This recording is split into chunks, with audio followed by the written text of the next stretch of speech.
Since the day I saw you, I couldn't think of anything, but you are my strength. I want you and I want to protect you with all my life. That's anger spear me again. When I found out what my rival is planning too. Nakita ko lahat ng mga litrato ng yan. I cannot burn it because we both look so true and matter in the picture. Maganda ka rin doon kaya pinaframe ko. Tsaka tinambay para naman mapangiti ako sa umaga. Ani ang may galit sa mukha pero halata rin ang lambot sa mga mata. Dapat kabahan ako ngayon dahil sa ginawa ng mga kalaban niya but I couldn't. Nakakaasa kung nandyan lang si Marquez at poprotektahan ako. So baby, tell me, you know exactly what my rivals can do. Are you still staying with me? Tanong niya at nakatingin lang ako sa mata niya at pilit kong binabasa kahit di ko naman talaga kaya. You said your mark can protect me. Sinabi mo rin na hindi mo hayaan na may masamang mangyari sa akin. So why should I leave you? Nakangiti kong tanong. There was it. His soft smile suddenly appeared. Niyakap ko siya na mahigpit na parang di ko gustong umalis siya sa tabi ko. Dinagdagan pa na magandang view mula sa labas na nararamdaman ko ngayon. Tinted glass kasi ang nakalibot sa kalahating bintana ng salid na to. Can we cuddle again? Magiliw kong tanong. Di ko na inintay ang sagot niya at mabilis siyang hinila patungo sa kama. He smiled and nodded. Bumalik kami sa pagyakapan sa kama na parang wala lang nangyari kanina. Hindi ka ba talaga bababa para uminom kasama ng mga kaibigan mo? Tanong ko na maramdaman siyang huminga sa leeg ko na parang matutulog na to. I don't have plans, he said using his hot baritone voice. Love, do you mind meeting with my parents tomorrow evening? Di ako mapakali habang nakaupo kami ni Marquez sa malapad at mataas na sofa sa sala nila. Sino ba kasi ang hindi kakabahan nito? He suddenly asked me about seeing his parents and who the I am to decline.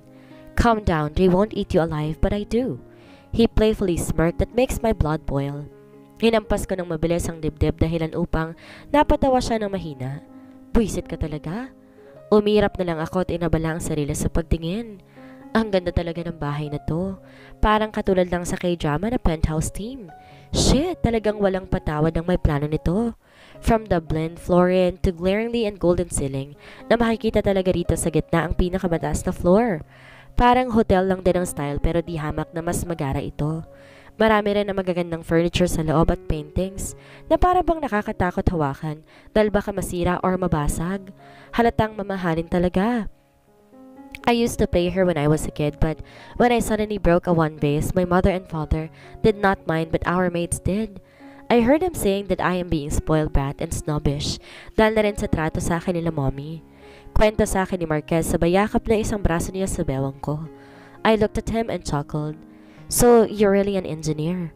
Napatulala ako dahil sa nakitang litrato niyang suot ang isang tog at mga certificate niya. He graduated as engineer and then he also passed the exam. Kaya ba grabe siya makajudge sa blueprint na pinakita ko sa kanya? How gago? Sana all. Yeah, an industrial engineer but I did not really pursue that profession even if I really wanted to. I need to handle businesses and protect my family. Sabi niya na nakatingin din sa sertipiko niya. Lie. Kita ko sa mga mata niya gusto niyang propesyon na to pero iniwan siya na wala ibang pipilian kundi ang tungkulin niya bilang anak na lalaki. Hinawakan ko isa niyang kamay dahilan upang mapatingin siya sa akin. You did not pursue but you're hoping to push it someday? Di siya nakasagot. Son, isang tawag ng babae ang nagpaharap sa amin ni Marquez sa likod. Biglang umakyat baba ang katawan ko. This is it. Isang ngiti ang lumabas sa labi ko na makitang babaeng may katandaan pero maganda pa rin at di mawawala ang pagiging elegante nito. She's wearing a formal black dress down to her knee and also a diamond necklace but a very unique style. Kita rin ang isang snake tattoo sa gilid ng leeg niya. Maliit lang yon pero kitang-kita naman ang kagandahan. Hey mom, good evening. Sumili ang isang malapad ng ngiti sa labi ni Marquez na parang tuwang-tuwa talaga siyang makitang ina. He hugged and kissed her in the cheek and forehead. I miss you so much. It's been a month. Humigpit ang yakap ng kanyang ina. Parang may humaplo sa puso ko. I suddenly felt longing for my mother. It's been a year. Kamusta na kaya siya at hindi na patawag sa akin? You actually came, son. The last time I sent you a message, I thought you won't see us again. Pati ako'y nanigas bigla sa malaking tinig na nanggagaling sa hagdan. Kinabahan ako dahil sa tunog ng sapatos ito na bumababa. It was a big and manly voice just like Marquez. Is this his father? I mean, nabanggit sa akin ni Caroline na Tormir ang pangalan nito. Kinakabahan man I slowly chin up to look at the man. Sumilay kaagad sa akin na matapang nitong aura ng isang lalaki. He was proudly walking down to meet his son. Tahimik lang si Marquez na nakatingin sa kanyang ama hanggang sa bumaba ito at tumarap na sa kanya. Kahit ako kinakabahan. Galit ba sila sa isa't isa? Kagaya ng ilang movies at novels, OMG. But my worries faded when his father slowly smiled and hugged him like man to man. Tinapik-tapik din ni Marquez ang likod ng ama niya habang maliit ng ngiti sa labi. Pero halata sa mata niyang kasiyahan talaga sa mga mata. I would like to meet someone. Napatingin ang mga magulang niya sa akin. Nang kunin na ng kanilang anak ang dalawa kong mga kamay. This is Allison Jane Macomber, my girl. Pinigilan kong di mapasinghap nang bumarat na isang braso niya sa bewang ko. Nakakaya sa mga magulang niya. Oh well, nice to know you, Iha. Let's go to the dining table. Nakangiting alok ng ina niya. Nakita kong tumangong kasama kanilang asawa bago sumunod sa kanya. Your parents look like they can't believe this. Talaga bang hindi ka pa nagdala ng babae dito sa inyo? Nagtataka kong tanong habang naglalakad kami patungo sa malaking kusina. Ramdam ko kung paanong humigpit ang kapit ng braso niya sa bewang ko. He chuckled. Umuwi lang ako ng 1 taon o bagay kapag importante at nakikita kong sarili ko dito sa hinaharap. He then winked at me that makes me pout. Kahit kailan talaga wala tong planong sumagot ng ayos. Maayos naman lahat lalo na lumapag ang mga pagkain sa mesa. Muntik pang mahulog ang pangako dahil sa masasarap na pagkain. Bakit may 2 lechon pa sa bawat dulo ng mesa? Do you like it, Iha? I was expecting that my son is already bringing someone. That's why he agreed to come back. Well, I asked help to her older sister and she told me, if that girl's name is Allison, that means I should cook a lot of seafoods. Lahat daw kasi noon gusto mo. May ngiting sabi ni Mrs. Marquez. Kagad ako napatikom ng bibig. Si Kate? How did she know I loved seafoods? Or was it because I eat a lot in resort? Uminit ang pisngi ko dahil sa naisip. Thank you po talaga sa pa-seafoods ninyo. Tama nga po si Kate, gusto ko po talaga mga to. I said. Kahit kinakabahan ako, kumuha ko ng 2 hipon na puno ng keso. Hanggang ngayon nakatingin pa rin sa akin ang ama ni Marquez sa parang inaaral nito ang lahat ng kilos ko. Where are you staying? Sa wakas, nagtanong din sa akin na matandang lalaki. Kahit boses ito, kahawig lang ni Marquez. I could clearly see na magkamukha talagang dalawang to. Mga gwapo. I was born in Mexico and I was raised in France with my mother and 2 older sisters together with my stepdad. I smiled and drank water. Humigpit ang pagkakahawak ni Marquez sa kamay ko sa ilalim ng lamesa. Napatingin ako sa kanya bago ngumiti. Why are you here in the Philippines? Striktong tanong ulit ng lalaki. I get it. He is being like this to make sure everything about me. I'm working here. Ginusto ko rin umalis ng bahay namin pagkatapos mamatay ng stepdad ko. I want to have my own wings and fly free. At isa rin sa mga rason ko gusto ko makausap ang tunay kong ama na naririto ngayon sa Pilipinas. I smiled widely like everything is fine. Masakit isipin na parang walang tiwalang ulo ng bahay pero okay lang. I understand since they are big people. I see. What do you do for a living? Tanong nito ulit habang kumakain.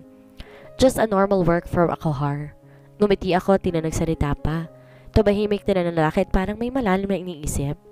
Tumingin ako kay Marquez nung hinaplos itong kamay ko. Everything is fine. So Iha, where did you meet my son? Magino na tanong ng babae sa akin. I was about to say a word pero mabilis yung pinutol ni Marquez. It's not important. Kaagad pang sagot ito sa ina. But I felt like it was rude if you don't tell them. Parents to ni Marquez at di ko kailangan mahiya o mag-arte. Well, I was offering him a good place from Akohar. That's how I met him at first. I smiled when Terry had tightly hold mine. It was like he's telling me that it's enough. Nahihiya ba siya na pinaalam ko to sa mga magulang niya? Or was it because of my work? Well, I was aware that I all from family elites. Ano naman ngayon kung sa commoner na tulad ko? But it did not bother me a lot. Ang importante, may nagagawa ako sa sarili ko at proud ako doon. Alam ko, tanggapin ni Marquez. Natawa ang mami niya. Okay, that's enough. I don't want to hear my son did after. Alam kong malandi rin siya tulad ng ama niya. Sabay na halos umubo habang umiinom ng wine ang 2 kalalakihan sa lamesa. I chuckled and looked at my boyfriend. Halos hindi mainda ang mukha nito na nakatingin sa ina. Well, that's something I want to talk about. Kung gaano talaga kalandi ang anak nilang 2.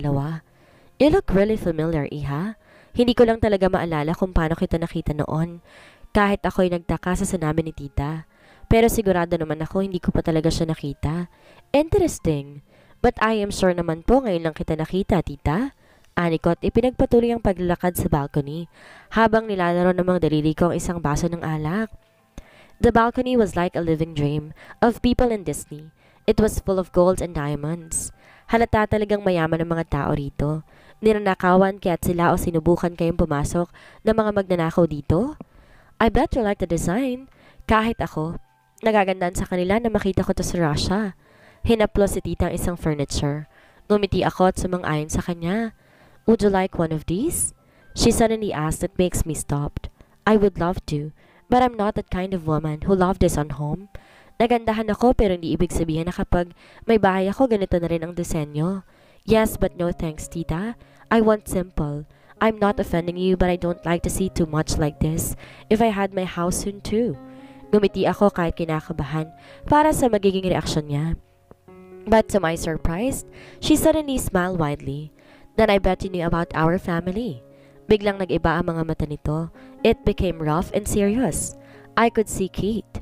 Of course, pamilya po kayo ng Marquez, one of the powerful business tycoons in Asia.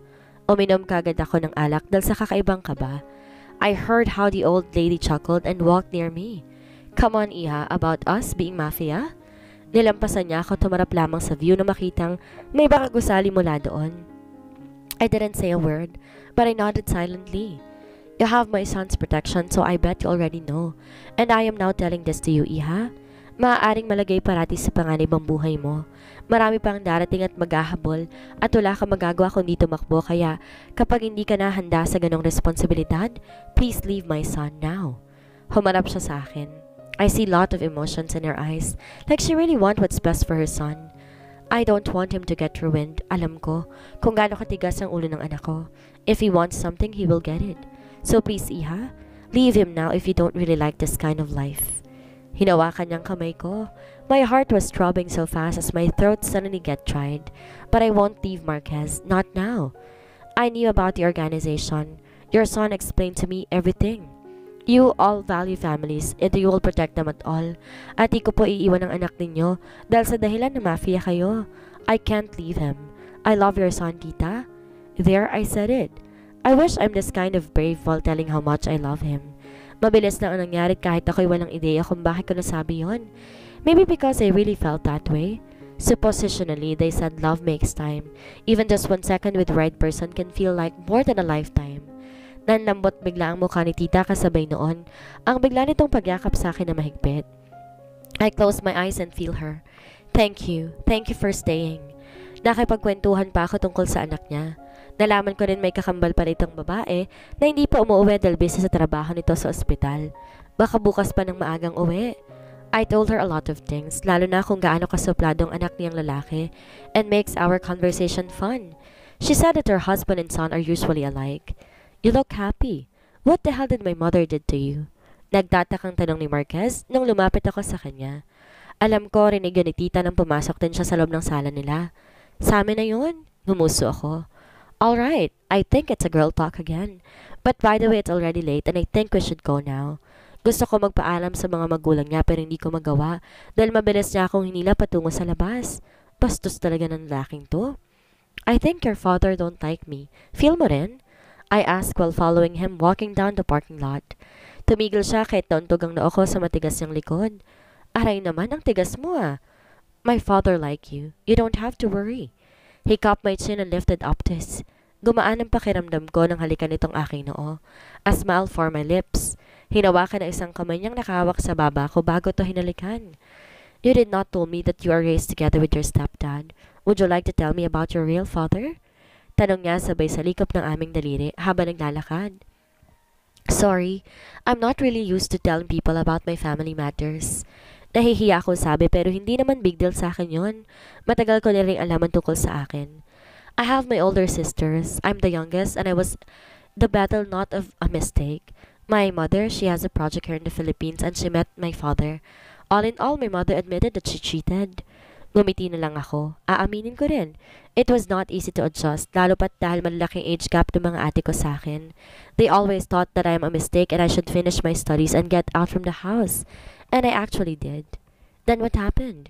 He asked as he was combing my hair, habang naglalakad ng mabagal na kasandalang ulo sa dibdib niya. The husband of my mother took her to France when he heard about my mother's pregnancy. Akala niya anak niya ako. Then my mother asked for forgiveness when I was born. Of course, her husband got mad about the truth. Pero wala ring plano si daddyng pakawalan si mommy. So he just accepted me even I don't want to. He was just squeezing my legs sexily while his other hand is driving. Tumingin ako sa kanya at gumiti. Did you see your real dad? Once, but he did not see me. Buong akala ko kapag makita ko na si Papa, talagang magpapakilala ko sa kanya but I want to see him away from where I'm standing. Hindi ko inakalang hindi ako makagalaw. My mother used to give me a picture of him. He was an engineer at wala rin siyang pamilya hanggang ngayon. Ewan ko ba kung ba't takot ako naduduwag na makita kong mula sa malayo ang tunay kong ama. Natatakot ako. Baka hindi niya ako kilala at baka hindi niya ako magustuhan. Hindi ba sumagi sa isip mo na magpakilala sa kanya? Like once? He asked that made me stop for a moment. I tried but I failed. Ilang minutong katahimikan sa paligid namin not until I remembered something. Wala na si daddy at hanggang ngayon, nangangarap pa rin si mommy kay papa. Then my real father does not have a family. My mother and my stepdad are arranged by both their parents. I have 3 older sisters. They all have families. Si mommy na lang natira sa bahay namin dun sa France. My mother really wants to see my father again pero nahihiya siya. Nakita ko tumaas ang sulok ng labi ni Marquez. I chuckled too. Parating sinabi ni mommy na magagalit na sobra si Papa Aliano sa kanya. But maybe I could make a way for them to talk. Pero susunod na lang kapag matapang na ako. Others say, when you met someone for you, someone who is right for you, it was like time. Love is time. Like seconds with the right person, you can feel something more than a lifetime with her or him. He then looked at me after he said that. Nakarating na pala kami sa bahay niya pero kaming dalawa, walang planong lumabas ng sasakyan. I also heard of that quote. Bulong ko. Do you want to see your father? Sasamahan kita. Ngumiti siya at ilang segundo ako tumingin sa kanya bago tumawa ng mahina. No thanks. Sa sunod na lang kapag umuwi na ng Pilipinas si mommy. She texted me. Sabi niya uuwi na siya ngayong katapusan. Ako mismo ang tumanggal ng seatbelt ko bago tumayo sa labas. Nang sasakyan, akmang maglalakad na ako pero mabilis akong nahila ng malakas sa braso paharap. I was about to ask Marquez why, but the last thing that I know is that our lips suddenly locked each other.